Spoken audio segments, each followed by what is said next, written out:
Hello friends, this is Wasim Ahmed and welcome to my YouTube channel perfect English classes. दोस्तों, हर बार की तरह इस बार भी मैं एक नया टॉपिक लेकर आया हूं और ये टॉपिक रिलेटेड है वर्ब से। वर्ब के बारे में हमने पिछले लेक्चर में विस्तृत रूप से जान लिया था, लेकिन इसकी जो कैटेगरीज़ हैं, जो इसके प्रकार हैं, उसके बारे में हमने संक्षिप्त रूप से जाना था। आज हम उन्हीं प्रकारों में से एक प्रकार अकर्मक क्रिया, जिसको हम अंग्रेज़ी में इंट्रांजिटिव वर्ब बोलते हैं, के बारे में विस्तृत रूप से जानेंगे। सबसे पहले इंट्रांजिटिव वर्ब को हम परिभाषित कर लेते हैं। तो हम इस तरह से बोल सकते हैं, जिस वर्ब का कोई ऑब्जेक्ट नहीं होता है, जिस वर्ब का कोई ऑब्जेक्ट नहीं होता है तथा अपने में पूर्ण अर्थ रखती है, अर्थात कार्य केवल सब्जेक्ट के साथ ही समाप्त हो जाता है तथा क्रिया का प्रभाव अन्य व्यक्ति या वस्तु पर नहीं पड़ता है, उसे हम अकर्मक क्रिया या इंट्रांजिटिव वर्ब कहते हैं। इंट्रांजिटिव वर्ब या अकर्मक क्रिया को पहचानने का तरीका बहुत आसान है। आप वर्ब तो पहचान ही लेंगे। ऐसा कोई भी शब्द जिससे किसी कार्य के करने या होने का पता चलता है, वर्ब कहलाता है। तो जब आप वर्ब को पहचान लेंगे, उससे आपको 3 सवाल करने हैं, 3 प्रश्न करने हैं। क्या क्या हैं? पहला है क्या। वर्ब से मालूम करेंगे क्या या किसे या किसको। किसे और किसको एक ही बात को दर्शाते हैं, लेकिन आप इसी तरह से पूछ सकते हैं क्या, किसे या किसको। और इन प्रश्नों के आपको उत्तर प्राप्त नहीं होते हैं उस वर्ब से, तो समझ लीजिए वो वर्ब इंट्रांजिटिव वर्ब होगी।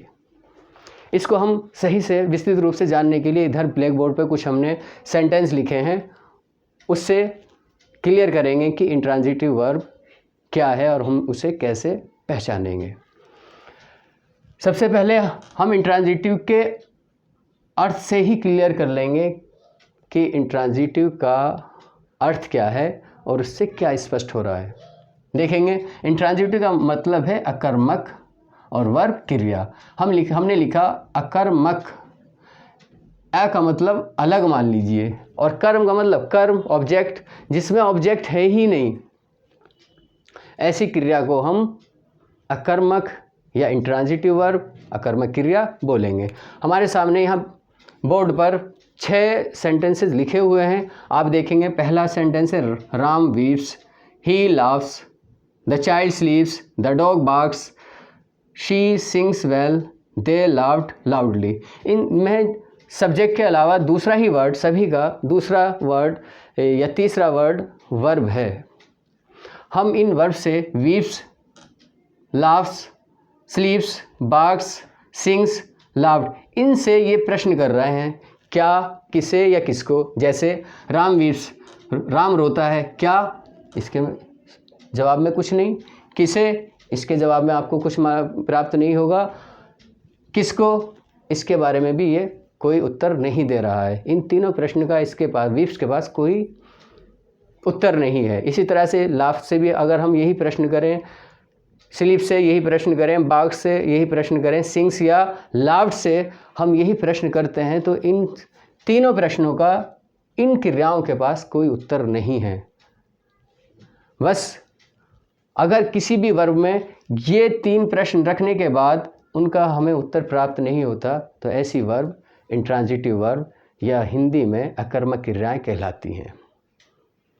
आप कह सकते हैं, so the verbs weeps, laughs, sleeps, barks, sings and laughed are intransitive verb. ये सारी की सारी वर्ब, सारी की सारी क्रियाएं इंट्रांजिटिव या अकर्मक क्रियाएं हैं। इन सभी सेंटेंसेस में जो सब्जेक्ट हैं आपके सामने लिखे हुए हैं, Ram, he, the child, the dog, she, they, ये सब्जेक्ट हैं। उसके अलावा वर्ब हैं, लेकिन इनके पास, इनके वर्ब के बाद कोई ऑब्जेक्ट नहीं है, या ये कह लीजिए इन सब्जेक्ट ने जो भी कार्य किया है उसका असर किसी दूसरे व्यक्ति या वस्तु पर नहीं पड़ा है। ऐसी क्रियाएं जो अपना असर किसी सब्जेक्ट के अलावा अपना असर किसी दूसरे पर नहीं डालती हैं, किसी दूसरे वस्तु पर या व्यक्ति पर नहीं डालती हैं, वो सारी क्रियाएं इंट्रांजिटिव वर्ब या अकर्मक क्रियाएं कहलाती हैं। मुझे उम्मीद है आपको अकर्मक क्रिया या इंट्रांजिटिव वर्ब के बारे में क्लियर हो गया होगा। आपको ये वीडियो कैसी लगी कमेंट करेंगे। वीडियो पसंद आ रही है तो हमारे चैनल को सब्सक्राइब करेंगे। आज के लिए इतना ही, थैंक यू।